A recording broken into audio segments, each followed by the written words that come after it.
గ్రంథరా శ్రీమద్ భాగవతం 11వ స్కందం 5వ అధ్యాయం 13వ శ్లోకం. వసుదేవుడికి నారదముని ఉపదేశాలు. శ్లోకం 13. యద్గ్రాణ భక్షో వీతసురాయ తదాపసవరాల బనన్న హింస ఏవం వ్యవాయ వ్రజయానరత్య ఇమం విశుద్వన్న విదుస్వధర్మం. అనువాదము తాత్పర్యం. శ్రీల ప్రభుపాదికి వేద ఆదేశాలను అనుసరించి యజ్ఞములందు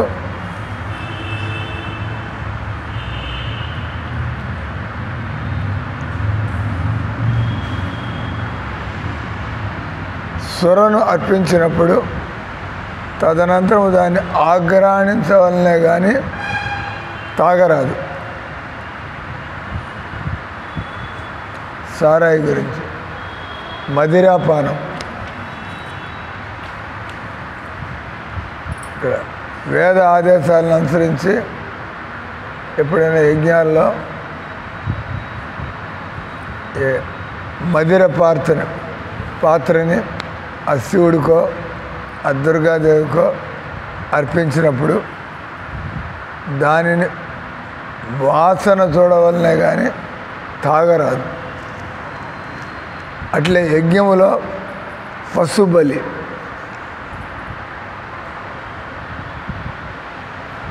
అనుమతింపబడింది, కానీ మాంసపు దుకాణాలు తెరిచి జంతువులను చంపుటకు అనుమతి లేదు. అదేవిధంగా భార్యాభర్తల మధ్య మైథున క్రియ సంతానోత్పత్తికి అంగీకరించబడింది. వివాహం ద్వారా సత్సంతానం కనుటకే కానీ ఇంద్రియ భోగము కొరకు కాదు. అయినా దురదృష్టవశాత్తు బుద్ధిహీనులైన సంసారికులు తమ జీవిత కర్తవ్యాల్ని ఆధ్యాత్మిక స్థాయిలో నిర్వహించవలనని ఎరుగజాలరు. కొద్ది రోజులుగా మనం చదువుతున్నటువంటిది మనల్ని శరీరదారులు, మనకు మామూలుగా ఈ శరీరం అవసరం లేదు, అందుకే ఈ శరీరం వదిలిపెట్టాలి. ఈ శరీరం మనకి కొంతకాలం కోసం అని, ఈ కెనాట్ సే దశాబ్దాల, నెలల, వారాల, ఇదండి ఎవడెప్పుడు చేస్తాడో తెలియదు. అది కొద్ది కాలం అని చెప్పచ్చు. ఎవరి కాలం తీరితే వాళ్ళు చనిపోవాల్సి వస్తుంది. ఈ శరీరాన్ని భగవంతుడు మనకి దేనికి ఇచ్చాడు ప్రశ్న. ముందు భగవంతుడు ఉన్నాడా? ఆయన ఎవడు? భగవంతుడు ఉన్నాడు, ఆయన ఎవడో తెలిస్తే తర్వాత ప్రశ్న, మనకి కృష్ణుడు ఈ శరీరాన్ని ఎందుకు ఇచ్చాడు?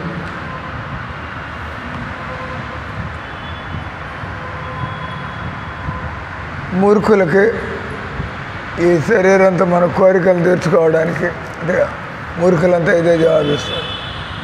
ఆ కోరికలు తీర్చుకోవాలి కదా సార్, లేకపోతే పుట్టి లాభం ఏంది, బతికి లాభం ఏంది, కోరికలు తీర్చుకోకపోతే. కోరికలు తీర్చుకోకపోతే ఈ భూమి మీదకి ఎందుకు రావాలా?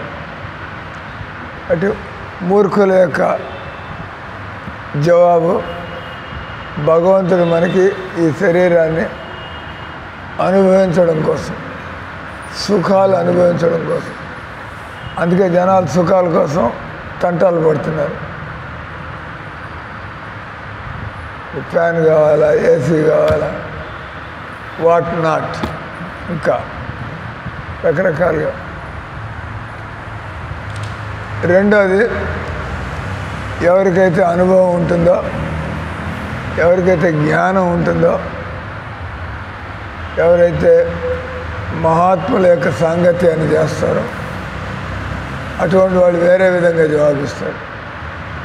ఎవరికైతే అనుభవం పండితే మీరు కూడా ఒప్పుడేవారు. ఏ సుఖం దొరికేటేం లేదు.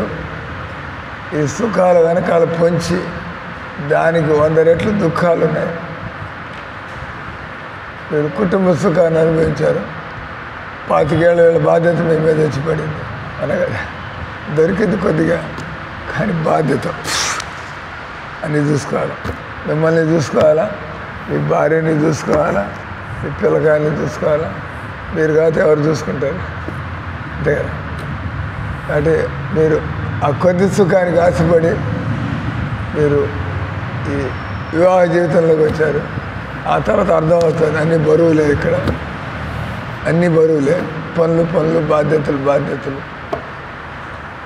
అంటే ఇక్కడ అంటే ఎవరైతే అనుభవం పండిందో, ఎవరికైతే జ్ఞానం, భగవద్గీత ఎవరిని చదివితే మనం చావు దెబ్బలు తినకుండానే నేర్చుకోవచ్చు. మళ్ళీ జీవితంలో దెబ్బలు తిని నేర్చుకుంటాం. మనం భగవద్గీత చదివితే దెబ్బలు తినకుండానే, ఎందుకంటే జ్ఞానం కలుగుతుంది. భగవంతుడు అటు చెప్పాడు, ఇటు చెప్పాడు. భగవంతుడు జన్మ మృత్యు జరా వ్యాధి దుఃఖ దోషాను దర్శనం, ఈ సంసారాన్ని ఒక నిరాశావాదిగా చూడమంటున్నాడు. మనంతా ఆశావాదులం. కానీ భగవంతుడు ఈ సంసారంలో నిరాశావాదిగా, అంటే ఈ సంసారంలో ఏది బాగాలేదు, సుఖం లేదు, కష్టాలు ఉన్నాయి, మోసాలు ఉన్నాయి, ఇక్కడ అన్యాయం ఉంది, ఇవన్నీ ఉన్నాయి. కాబట్టి నాట్ ఏ గుడ్ ప్లేస్. ఇక్కడ మనకి చాలా ఇబ్బందులు కలిగే అవకాశం ఉంది. స్వార్థం అంటే జ్ఞానం ఉన్నవాళ్ళు భగవద్గీత నుంచి కృష్ణుడు ఏమంటున్నాడు, ఈ సంసారంలో సుఖాలు లేవు కాబట్టి ఇక్కడ అత్యుత్సాహాన్ని ప్రదర్శించమాక. బుల్లెట్ ట్రైన్లు, మెట్రోలు, స్కై స్క్రాపర్ బిల్డింగులు, రకరకాలుగా కానీ ఆ బిల్డింగ్ మంటలు అట్టుకున్నాయంటే మీరు కిందకి దిగి వచ్చేవారు, లోపల బస్సు బూడిదవుతారు. ఆ బుల్లెట్ ట్రైన్ యాక్సిడెంట్ అయిందంటే ఆ ముస్లింలు దాన్ని పట్టాలు తప్పించారంటే వాళ్ళంతా అదే చేసేది. ముస్లింలు మన వెనకాల పడేది. ఈ హిందువులందరినీ ఎలా సతాయించి చంపదిలు పెట్టాలా, దాని ద్వారా ఈ దేశాన్ని మనం ముస్లిం అయితే వాడికి ఏమొస్తాం వాడికి తెలియాలి. వాళ్ళ అభిప్రాయం అది. ఈ హిందువులంతా చంపేసి అటు వాళ్ళు పట్టాలకి నెట్లెట్లా తీసేస్తే ట్రైన్లు పడిపోయి జరుగుతున్నాయి లేదా ట్రైన్ ప్రమాదాలు. అంటే మనం సౌకర్యాలని ఏర్పాటు చేస్తుంటే ఆ సౌకర్యాలతో పాటు భయంకరమైన ప్రమాదం. బుల్లెట్ ట్రైన్ ప్రమాదం అయితే బతికే అవకాశం ఉన్నాయండి. పచ్చడి బుల్లెట్ ట్రైన్ అంటే 120-150 కిలోమీటర్ స్పీడ్. బండి తోలడం వచ్చా మీకు? 4 వీలర్ తోలుతారు. సో ఏమైనా ఐడియా? 120 కిలోమీటర్లు సడన్గా బ్రేక్ వేయాల్సి వస్తే ఏమవుతుంది? మీరే బోల్తా పడిపోతుంది. సడన్గా 120 కిలోమీటర్లు సడన్ బ్రేక్ ఎట్లా వేస్తారు? వేసారంటే మీ బండి మీకే పల్టీలు పడుతుంది, ఎక్కడ పడతారో తెలియదు. అంటే భగవంతుడు ఏమన్నాడు, ఈ సంసారంలో అతి తెలివితేటలు ప్రదర్శించమాకండి. భగవంతుడు ఇచ్చిన తెలివితేటలు విధు అన్నాడు. ఇక్కడ విధు వేరు తీసేసాం. అందుకే మన కింద ఒత్తి తీసేసాం. విధు అంటే బాధ్యతలు, విధు అంటే తెలుసుకోవడం. విదురుడు అన్నీ తెలిసినటువంటి వాడు విదురుడు. ధృతరాష్ట్రుడికి తెలియదు. కానీ పాండు మహారాజు, ధృతరాష్ట్రుడు, విదురుడు.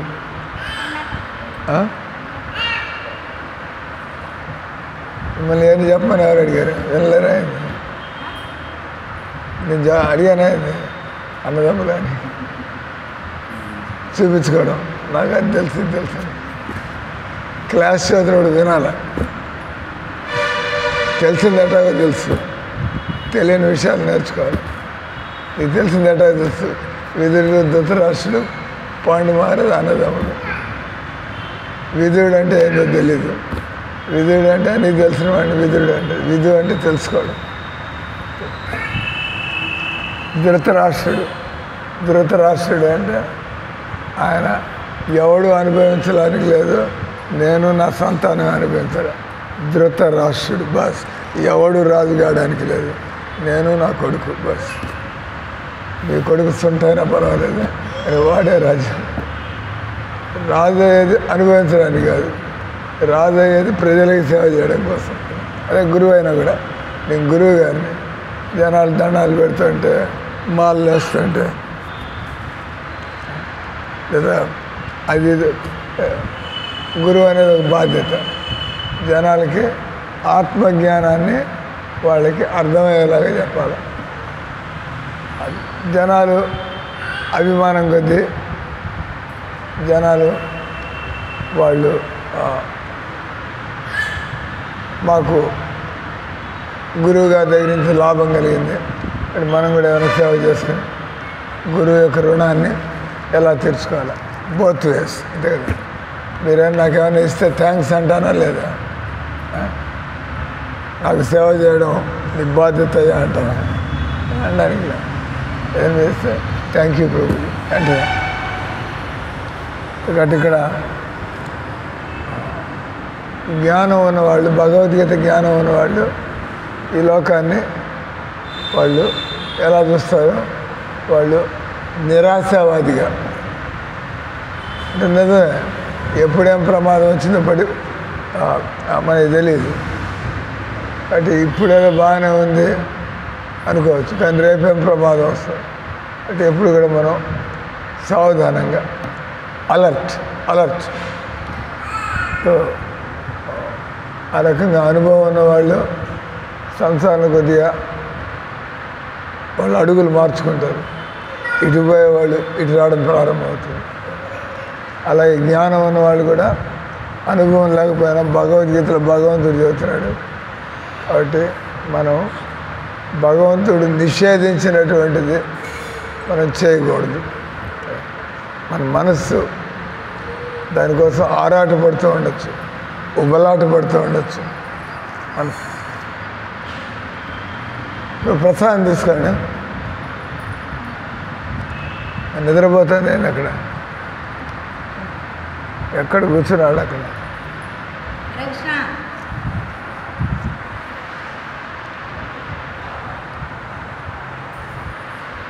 అనుభవం ఉన్న వాళ్ళు మార్గం మార్చుకుంటారు, అనుభవం కలిగిన వాళ్ళు, జ్ఞానం ఉన్నవాళ్ళు మొండి మనస్సు చెప్పినట్టుగా, పిచ్చి మనస్సు చెప్పినట్టుగా మనసుకు వచ్చే ఆలోచనలు పిచ్చి ఆలోచనలు. కృష్ణుడే చెబుతున్నాడు భగవద్గీతలో, చంచలమే మన కృష్ణ ప్రమాది బలవద్రుడు. భగవంతుడు ఎస్ అసంశయం మహాబాహు. ఈ మొండి మనస్సుని, ఈ పెంకి మనస్సుని, ఈ దుష్ట మనస్సుని భక్తి సిద్ధాంత సరస్వతి మహారాజు గారు మీ మనసు మీ ఫ్రెండ్ అనుకుంటూ ఉంటారు అంతే కదా. మనసు చెప్పినట్టుగా మీరు నా కోరిక ఇట్లుంది, మామూలుగా అందరూ కూడా మనసు చెప్పినట్టుగా వింటూ ఉంటారు. గీత చెప్పినట్టుగా ఎవరు అంటే మీ అమ్మాయి ఉంటుంది, మీరు పెద్దవాళ్ళు అమ్మాయికి ఏది మంచి అవుతూ ఉంటారు, కానీ ఆ మనసు నాన్నెందు నన్ను చేయనీయటం లేదు, నాకు ఇట్లా కావాలా అట్లా కావాలా. వాళ్ళకి జ్ఞానం లేదు, మీరు చదివితే వినరు అంటే మనసుని ఫ్రెండ్ అనుకుంటారు. నా మనసు చెప్పినట్టు చేయాలా. అప్పుడు ఎవడో లవ్ జిహాద్ వాడు ముస్లిం వాడు వచ్చి పట్టుకుపోతాడు, నాన్న వాడు నేనంటే పడి చూస్తున్నాడు. ఇప్పుడు వాడు పడి చూస్తున్నాడు, తర్వాత ఎనిమిది పడి చంపుతాడు వాడు. అదే ముస్లింలు జరిగిపోకూడదు, ఎందుకంటే వాళ్ళకి ఎజెండాతో పోతున్నారు. వాళ్ళు ఎలా ముస్లిం వీళ్ళు హిందూ ఆడవాళ్ళని వాళ్ళకి ఎలానో అట్లా ఇట్లా చేసి డబ్బులు ఖర్చు పెట్టి అది చేసి ఇది చేసి ఆ తర్వాత పెళ్లి చేసుకుని ముస్లిం చేసి వదిలిపెట్టడం, తర్వాత ఇంకో పెళ్ళం కోసం పోవడం. అంటే హిందువులు ఇన్ని పెళ్ళిళ్ళు చేసుకోవడానికి లేదు, వాళ్ళ ముస్లిం లా ప్రకారం ఇక్కడ ఎంతమంది నేను చేసుకోవచ్చు. తర్వాత కనిపారేయడం, ట్యాక్సులన్నీ మీరు కట్టాలి. వాళ్ళంతా మైనారిటీలు వాళ్ళు తీసుకోవాలి. అంత మోసమే కదా. మీరు ట్యాక్సులు కట్టేది, మీరు 10 మంది పిల్లకాయలను పుట్టించి వాడు ఆ రాయితీలన్నీ తీసుకునేది వాడు దేశం పరిస్థితి భయంకరంగా ఉంది. ఇప్పుడు మేలుకోకపోతే వీరంతా ముస్లింలు అవడానికి తయారవ్వాలి. అది చంపుతారు. చస్తా ముస్లిం అవుతా. మీకు బతుకు మీద తీపి ఉంటే ఎందుకు వచ్చింది ముస్లిం లేదు. అట్లాగే అయింది. ఎవడు ముస్లిం కావాలని ఎవడు అవటల్లా వాళ్ళు భయపెట్టేసి చంపుతామని భయపెడితే ఎందుకు వచ్చింది రా బాబు. అంటే అందరికీ బతకాలని ఉంటుంది కదా. ఇప్పుడు మాలంటాడు ఒకడెవడో ఉంటాడు అంటే నీకోసం మేము ఎందుకు ముస్లిం అవుతా, బలం అంటే మేము నిన్ను చంపుతాం లేకపోతే చస్తాం, కానీ మేము మీ నీచ ధర్మాన్ని మేము పాటించడానికి మేము తయారు కాలేము. ఎంతమంది వచ్చారు అట్లా. ఔరంగజేబు చేతుల్లో వాళ్ళు బ్రాహ్మణులు చంపినటువంటి బ్రాహ్మణులకి యజ్ఞోపేతం ఉంటుంది. అది టన్నులు యజ్ఞోపేతారంట. ఇది ఒక టన్ను కావాలంటే ఎన్ని కలిపితే ఒక టన్ను అవుతుంది ఇది అంటే అంతమందిని చంపారు. ఈ రకంగా ఈ ప్రపంచంలో హిందూ ధర్మం లేకపోతే మానవ జాతి కుక్కల్లాగే అంటే జంతువుల్లాగే బతుకుతారు. ఎందుకంటే హిందూ ధర్మంలో ఒక మనిషి దేవుణ్ణి తెలుసుకోవాలా, అలవాటు సరి చేసుకోవాలా, అందరికీ మేలు చేయాలా, మనం చావు పుట్టుక నుంచి బయటపడాలా చక్కటి. కాబట్టి హిందువులు ప్రశాంతంగా బతుకుతారు. దాన్ని చేతగాంతనంగా చూసి దాని బలహీనతగా చూసి వాళ్ళు మన మీద ఎగబడుతుంటే కృష్ణుడు గాజులు తడుకుని కూర్చోమల్లా. కృష్ణుడు అనే క్షత్రియులు ఎవడైనా నీ జోలికి వస్తే వాడి తాడు తీయాలి. కానీ మన హిందువులు క్షమించాలని చెప్పి ఆయన ఎవరు పృథ్వీరాజ్ చౌహాన్ వాడు గోరీ మహమ్మద్. పృథ్వీరాజ్ చౌహాన్ ఆయన మహమ్మద్ గోరీని 15 సార్లు ఓడించాడు. మొదటిసారి ఓడించి చంపారేయాలి కదా. వీడేదో నేర్చుకున్నాడో మనం ఏందో అర్థమైంది వీడికి, వీడు ఇంక లొంగిపడి ఉంటాడని చెప్తే వాడట కాదు. ముందు కాళ్ళ మీద పడిపోయి ప్రాణభిక్ష తీసుకుని పోయాడు. మళ్ళీ జనాలు పోగు చేసుకుని మళ్ళీ వచ్చాడు. అట ఎన్నిసార్లు అయింది? 15 సార్లు అయింది. 16సారి ఆయన జయచంద్ అంటాడు. అంటే ఈ మరిది బామ్మరిది వాడు అటువైపు తిరిగి వాడు మహమ్మద్ గోరీకి సపోర్ట్ చేసి ఈయన లోగుట్టంతా బయటపెట్టి ఈయన చంపించాడు. ఆయన 16 సార్లు ఓడిపోతే ఆయన క్షమాభిక్ష పెట్టాడు. ఈయన ఒకసారి ఓడిపోయాడు, అది కూడా మోసం చేసి. వాడు బామ్మరిది మోసం చేసి పట్టి ఓడేట్ చేశాడు. అంటే రెడీగా లేనప్పుడు దాడికి దింపించి సరే వదిలిపెట్టాలి కదా. ఎందుకంటే 16 సార్లు చావు దెబ్బలు తిన్నాడు కదా. వీడిని వదిలిపెట్టాడు, ఈసారి నన్ను వదిలిపెట్టాడు చెప్పి కళ్ళు పీకిచ్చేసి చేతులు నరికిచ్చేసి పంపించాడు, చంపాడు. అది వాళ్ళ యొక్క స్వభావం. అంటే ఎన్ని మాటలు సహకరించినా కూడా వాళ్ళు అన్నారు, మోడీ గారు మాకు ఇళ్ళు కట్టేయనండి, మోడీ గారు మాకు టాయిలెట్లు కట్టేయనండి, మోడీ గారు మాకు సిలిండర్ లేనండి, మోడీ గారు మాకు నెలల డబ్బు లేనండి, ఎలక్షన్లు వస్తే మా తురకాడికే మేము ఓట్లు వేసుకోవాలి. ఇంక మీరు మెలుగు అంటే వాళ్ళు మతం పేరు మీద వాళ్ళు ఎన్నుకుంటున్నారు. మనం ఈ రకంగా వేరైపోయి ఆ పార్టీ ఈ పార్టీ హిందువుల దానివల్ల ఏమవుతుంది, హిందువులు మెజారిటీ ఉన్న దేశంలోనే హిందువులకి వాళ్ళు బానిసలుగా బతకాల్సిన పరిస్థితి వస్తుంది. అటు ఇక్కడ చెబుతున్నాడు, అనుభవం ఉన్నవాళ్ళు, జ్ఞానం ఉన్నవాళ్ళు, భక్తులైనటువంటి వాళ్ళు. భక్తులు ఎందుకు భోగాల కోసం పోరు, భోగం అనేది తాత్కాలిక సుఖం, భక్తులకి నిత్య సుఖం అనుభవంగా తెలుస్తుంది. భోగాల కోసం ఎందుకు పోతారు? భోగాలకు పోతే రోగాలు వస్తాయి, భోగాలకు పోతే సమస్యలు వస్తాయి. మీరు భోగాలు వచ్చి తాత్కాలికం, కొద్దిసేపు. అంటే భక్తులకి వాళ్ళకి ఆధ్యాత్మిక సుఖం అంటే ఎప్పుడు ఉంటుంది, అది బయట అక్కడ ఎత్తుక్కోకర్లా. అందుకే మనుషులు హిందూ ధర్మాన్ని ఎందుకు పాటించాలి అంటే ఇది మీకు నిజంగా ఎలా సుఖపడాలో, ఇది బతికేం చేయాలో తెలియజేస్తుంది. అంటే ధర్మం అంటే ఇది, ధర్మం అంటే అదేదో డాగ్మా కాదు, ధర్మం అంటే అదేదో ఫెనాటిసిజం కాదు, అంటే మొండితనం కాదు. మేము హిందువులు మేము చెబుతూ ఉంటాం, హిందూ అనేవాడికి హిందూ లక్షణాలు ఉండాలి. హిందూ జాతిలో పుట్టినంత మాత్రం హిందువు కాడు. మాంసం తింటారా మీరు? ఎప్పుడు వదిలిపెట్టారా? మరి తిన్నారు కదా. తప్పులు చేశాం, కనీసం ఇప్పుడు బాగుపడ్డాం. అంటే మీరు మొదట్లో హిందువులు కాబట్టి మాంసం తిన్నారు, ఆ తర్వాత తెలిసి వచ్చింది హిందువులు ఈ విధంగా బతకూడదు. మేము చెబుతూ ఉంటాం, హిందువులు మాంసం తిన్నంత వరకు భగవంతుడు కృష్ణుడే ఆ ముస్లింలకి ఆ తెలివితేటలు ఇస్తూ ఉంటాడు. మాంసం తినేవాళ్ళు ఎవరో ఒకరు చంపాలి కదా, రియాక్షన్. అంటే ఈ దేశంలో హిందువులు మాంసం తిన్నంత వరకు ముస్లింలు వాళ్ళు మీ మీద, మీ మెడ మీద కత్తిపడడానికి తయారుగానే ఉంటారు. వాళ్ళని అనమాకండి, మనం చేసుకున్న కర్మ అంటే కదా, మనం చేసుకున్న కర్మ వాళ్ళ ద్వారా మనం అనుభవిస్తాం. అది నిజంగా హిందువులకి భగవంతుడి యొక్క సంరక్షణ కావాలంటే వాళ్ళు మాంసాహారము, సిగరెట్లు, సారాయి, సినిమాలు ఈ నాలుగిటికి దూరంగా ఉంటే ఎవడు వెంట్రుక పీకలేడు హిందువులు. ఇంకా భగవంతుడు వెనకాల నిలబడతాడు, మోడీ వెనకాల. హిందువులు ఓట్లేలా, ముస్లింలు ఓట్లేలా, క్రిస్టియన్లు ఓట్లేలా, ప్రతిపక్షాలు ఓట్లేలా. మరి మోడీ అంటే గెలిచాడు కృష్ణుడి దయ వల్ల.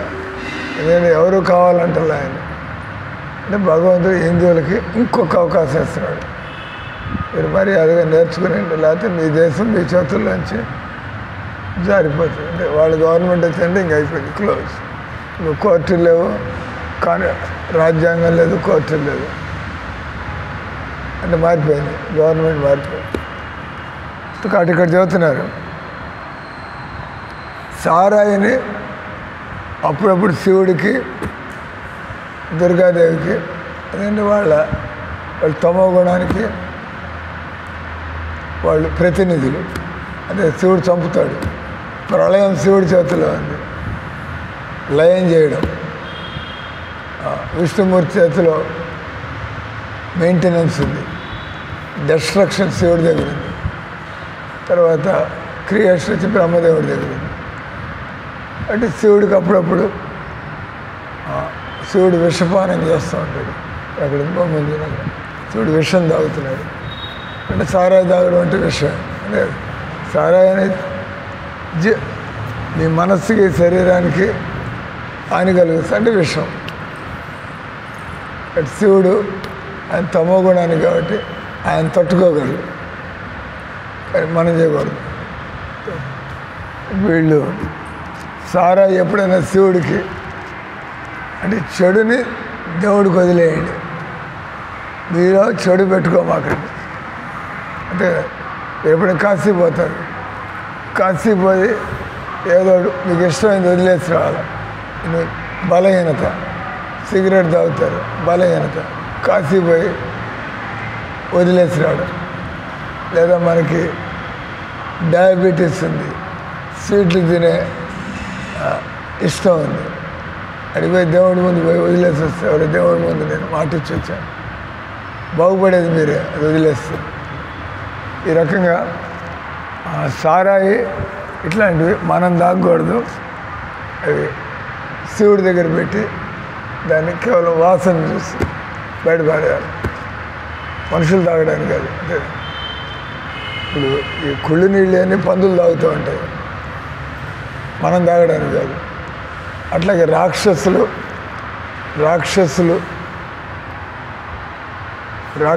అంటే అది ఒక జాతీయం కాదు, అలవాట్లను బట్టి రాక్షసుడు లేదా దేవత. అంటే మీరు రాక్షసులుగా ఉంటే దేవతగా మారిపోవచ్చు, మీరు దేవతలుగా ఉంటే దుర్జనుల సాంగత్యంలో రాక్షసులుగా మారు. అదే బ్రాండింగ్ ఏం కాదు. రాక్షసులు దేవత అనేది దట్ ఈజ్ యువర్ చాయిస్. మీరు రాక్షసులాగా బతకాలా, దేవతలాగా బతకాలా, చాయిస్ ఇది. దేవతల్లాగా బతికితే బయటపడతారు, రాక్షసులాగా బతికితే మనం నానా రకాల దుఃఖాలు అనుభవించి దిక్కుమాలిన చదువుతారు. భగవంతుడి నియమాలు, భగవంతుడు చెబుతున్నాడు, నేను భక్తులను కాపాడుతాను, రాక్షసుని చంపుతాను. అంటే ముస్లింలు ఎట్లాగో రాక్షసులు, హిందువులు ముస్లింలు. ఎందుకంటే వాళ్ళు మాంసం తింటున్నారు, సారాయి తాగుతున్నారు, సినిమాలు చూస్తున్నారు. హిందూ ఎవడున్నాడు ఇక్కడ? అంటే హిందూ అనగానే హిందూ లాగా బతకాల, కేవలం పేరుకి హిందూ అని చెప్పుకుంటే అమ్మాయి తల్లి బాగానే ఉన్నట్టు తలకాయ ఊపుతాను. అర్థమవుతుందా? తలకాయ తిరుగుతుంది అలే. అంటే ఇక్కడ సారాయి ఏదైనా దేవుడి దగ్గర పెడితే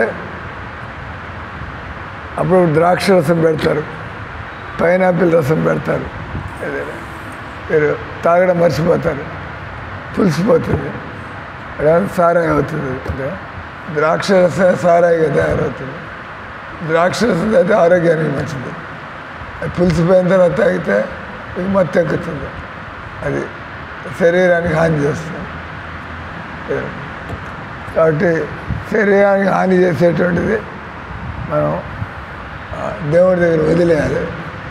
ఇవన్నీ సిగరెట్లు దేవుడి దగ్గరికి వెళ్ళి మనం శపథం చేయాలి, నేను సిగరెట్ తాగను. ఇంకా మన దేవుడి ముందు అయితే ఆయన సాక్షి, మనుషుల ముందు అయితే మనం మాట మార్చేయచ్చు, మీరు మార్చచ్చు, వాడు మార్చచ్చు మనిషి. అటు సారాయి వాసన కూడా చూస్తే రసాయం పుడుతుంది. నేను ఇక్కడ నా రూమ్లో ఉంటాను, మా పక్కింటి ఆయన సిగరెట్ తాగితే కానీ ఆయన టాయిలెట్కి పోలేడు. నా కర్మ, అలవాటు. అది అంటే కింద నుంచి రాదు ఆయనకి, అంటే అలవాటు. అది అలవాటు అయిపోతే బాడీ అట్లాగే పనిచేస్తుంది.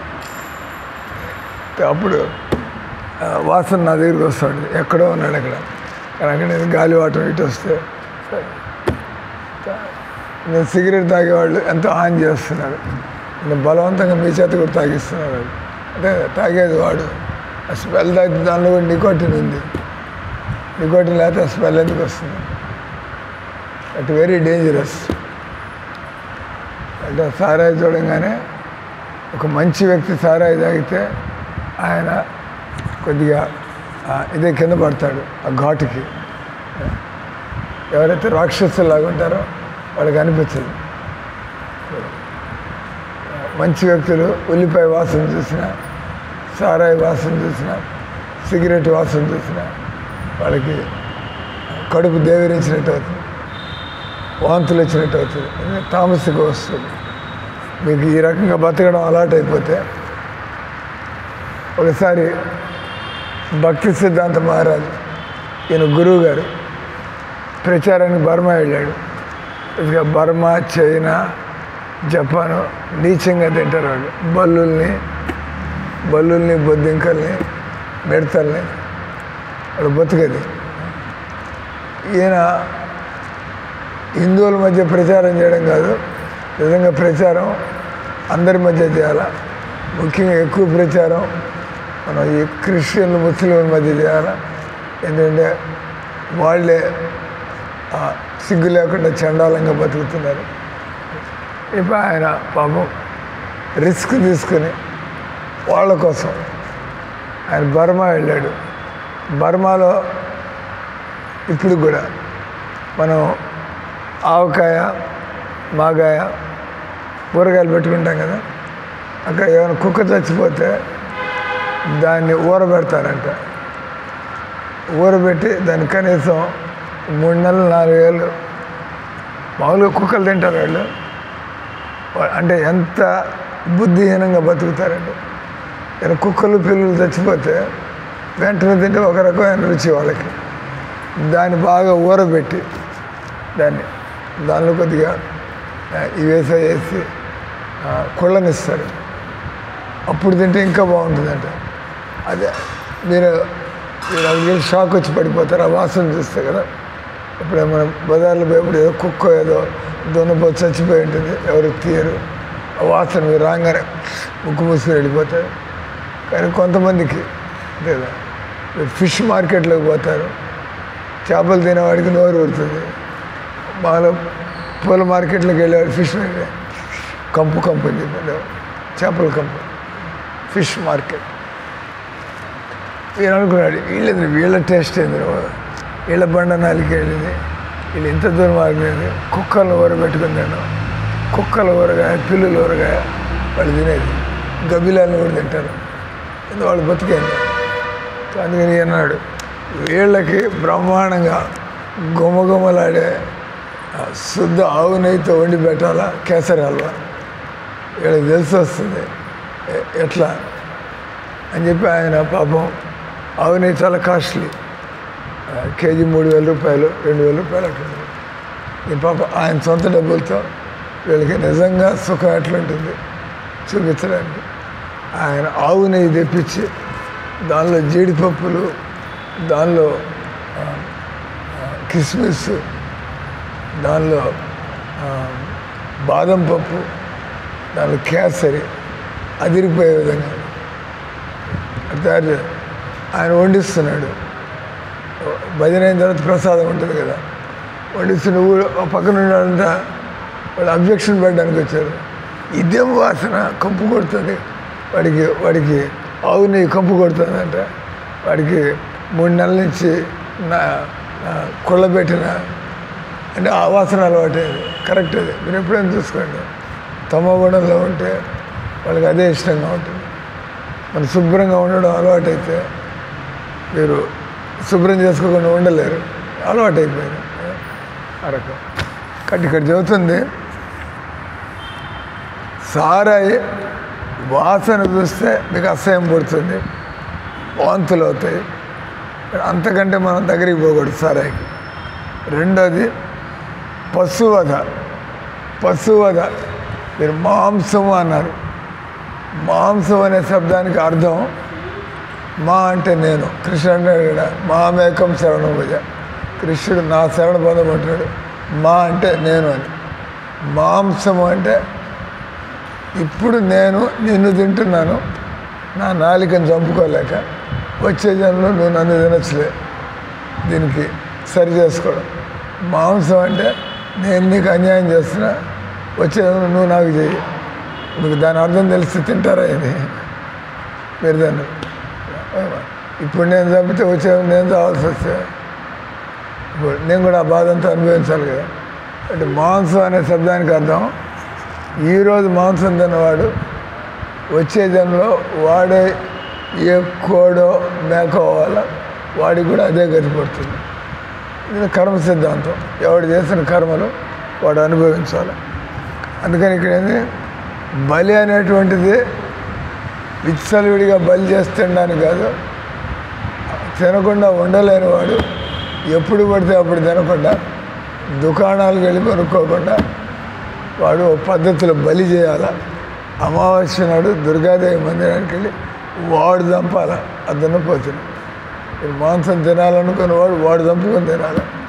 ఆ రక్తం, అది గింజలాట అని చూసి ఎన్నాళ్ళు తినగలరు మీరు? వీళ్ళు ఏమాత్రం మానవత్వం అంటే ఎందుకు వచ్చింది ఇదంతా? ఈ రక్తపాతం ఏంది? పాపం దాని తలకాయ తెగిపోయిన తలకాయ కూడా ఇట్టిట్టిట్టిట్టు అంటూ ఉంటారు. చూసారు ఎప్పుడైనా? మీరు కోడి తలకాయ కొట్టేస్తే పాపం 10 నిమిషాలు ఆ తలకాయ ఇంకా గింజుకుంటూ ఉంటుంది. ఏమాత్రం మానవత్వం ఉన్నా దయ ఉన్నా కూడా మీకు ఎందుకు వచ్చింది అంటే ఈ రక్తపాతం ఏంది, ఈ చంపడాలు ఏంది? శుభ్రంగా ఆ పులిహార ఆయన ఆర్డర్ పెడుతూ ఉంటాడు అప్పుడప్పుడు. పులిహార, కేసరి హల్వా, చక్కెర పొంగలి బ్రహ్మాండంగా వండుకొని తినచ్చు అంటే ఆయన అంటున్నాడు. అలాగే మైథున సుఖం, పెళ్లి చేసుకోవాలా, భార్యతో భగవంతుడు మీకు ఇద్దరే పిల్లలు ఉండాలని భగవద్గీత ఎక్కడైనా ఉందా? భగవద్గీతలో భగవంతుడు ఇద్దరి కంటే ఎక్కువ పిల్లలు ఉండకూడదు, 5 కంటే ఎక్కువ భగవంతుడు చెప్పలే. ఎంతమంది పిల్లలు కానాలంటే అంతమంది కాను. భగవంతుడు లిమిట్ ఏం పెట్టలే. వాళ్ళు కూడా చదువుతున్నారు, ఈ ముస్లిం వాళ్ళు పెంచుకుంటూ పోతున్నారు. 20 మంది పిల్లలు.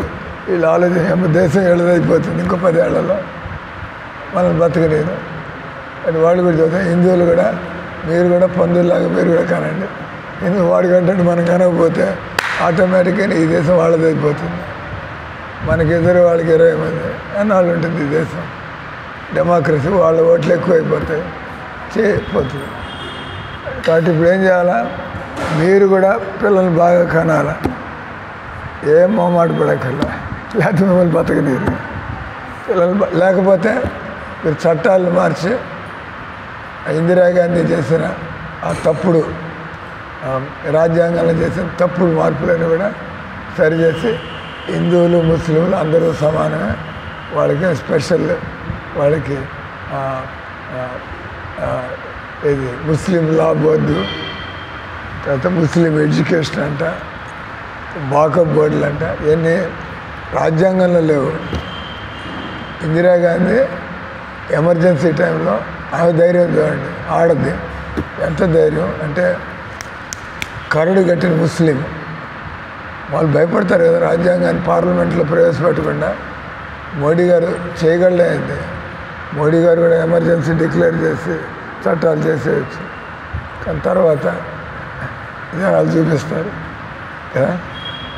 అంటే ఇందిరాగాంధీ ఆడదయ్యండి అంటే లోపల ఈ హిందువుల్ని ఎలా చంపేయాలా. హిందూ దేశానికి ప్రధానమంత్రి, వింటున్నారా వెనకాల మేడం, వింటున్నారా?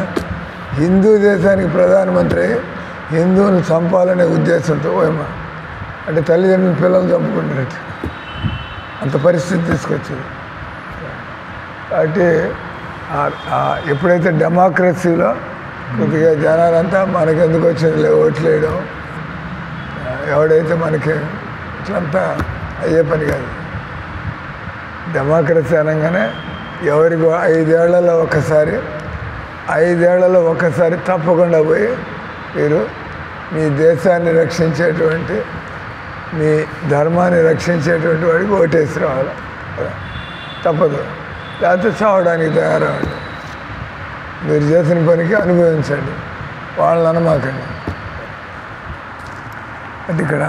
కాబట్టి వివాహం అనేది అది మైథున సుఖం కోసం కాదు, ఇంద్రియ తృప్తి కొరకు కాదు. కానీ బుద్ధిహీనులు వాళ్ళు జీవితాన్ని ఎలా గడపాలో తెలియక వాళ్ళు ఈ క్లబ్బులని, సినిమా హాళ్ళని వాళ్ళు ఈ రకంగా వాళ్ళు ఇష్టం వచ్చినట్టు.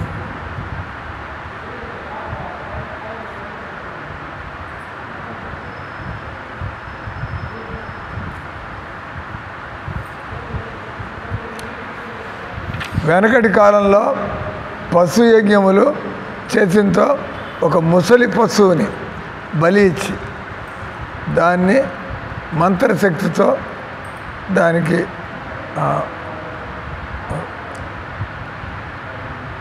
ముసలి పశువుని మళ్ళా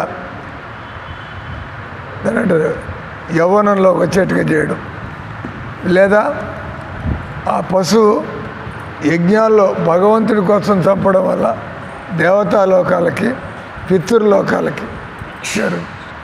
అంటే మనం చంపుకొని తినడానికి అది పశువు అదంతా. ఆ పశువుకి కూడా మోక్షం కలిగితే, పశువు తనంతా తను భజన చేయలేదు, కూరగాయలు భజన చేస్తాయని మీరు వండి దేవుడికి నైవేద్యం పెడితే ఆ చెట్లకు కూడా మేలు కలుగుతుంది. వాటంతట అవి సమర్పించుకోలేవు మనుషులు. బెండకాయలు, దొండకాయలు, కాకరకాయలు, దోసకాయలు ఇన్ని తీసుకుని చక్కగా ఆ మొక్కలకు కూడా మోక్షం కలుగుతుంది. ఇంకా వాటి ఫలితాన్ని దేవుడికి ఇస్తున్నాం. కాబట్టి మంత్రోచ్చారణకు యోగ్యులైన బ్రాహ్మణులు లేరు. ఈ కలికాలంలో మంత్రోచ్చారణకు యోగ్యులైన బ్రాహ్మణులు లేరు. కాబట్టి జంతువధ కలికాలంలో నిషేధింపబడేది. చైతన్య మహాప్రభువు కూడా పశు యజ్ఞాన్ని నిషేధించారు.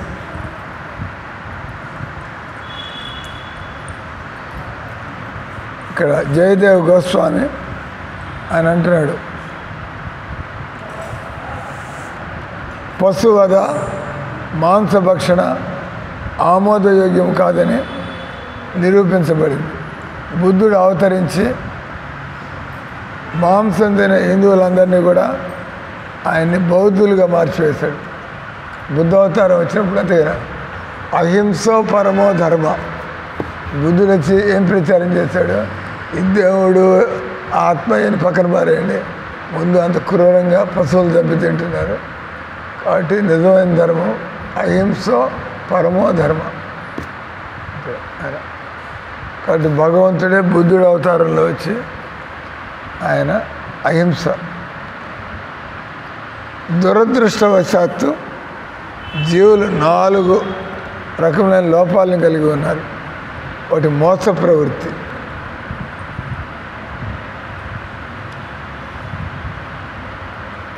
భగవంతుడు ఇచ్చినటువంటి మినహాయింపులను దురుపయోగం చేయుట, అది మోస ప్రవృత్తి. భగవంతుడు అప్పుడప్పుడు బలి అనేది పెట్టాడు, దాన్ని మనం మిస్యూజ్ చేయడం, అది మోసం చేయడం.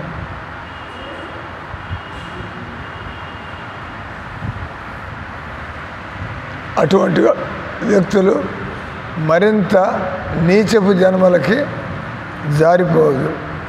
వర్ణాశ్రమ పద్ధతిలో పూర్తిగా పతనాన్ని పొందిన వాళ్ళు ఇటువంటి తప్పుడు ప్రచారాన్ని, నాయన వాడు అన్నాడు, వీళ్ళు హిందువులు అంటారు కానీ దేవుడు నిరాకారుడు అంటారు. దానికి అర్థమైంది, దేవుడు కృష్ణుడు రాముడు ఒప్పుకుంటే వాళ్ళ భక్తులు అవ్వచ్చు, వాళ్ళు శరణ పొందొచ్చు, మీరు నిజమైన ఆనందాన్ని పొందొచ్చు. కానీ మీరు దేవుడు ఉన్నాడు కానీ ఆయన నిరాకారుడు, మిమ్మల్ని మీరు మోసం చేసుకుంటారు. నిరాకారుడు అయితే ఎవరిని పూజిస్తారు? అక్కడ పూజల్లా పాడలే. అట్లా అన్నారు. తత్ఫలితముగా వారు కేవల మతాంధతను, అంటే మత మౌఢ్యాన్ని వాళ్ళు పెంచుకొని వాళ్ళు ఛాందస్సులుగా తయారయ్యారు. అట్టి దుర్భాగ్య జనులు తమ జీవిత నిత్య కార్యాలు భగవంతుడికి సేవ చేయడం మన ధర్మం, వాటికి దూరం అయిపోయి వాళ్ళు ఈ విధంగా మానవ జాతిని వాళ్ళు నాశనం చేస్తారు. హరే కృష్ణ హరే కృష్ణ కృష్ణ కృష్ణ హరే హరే, హరే రామ రామ రామ హరే హరే. ఎన్ని గంటలకు పోవాలా?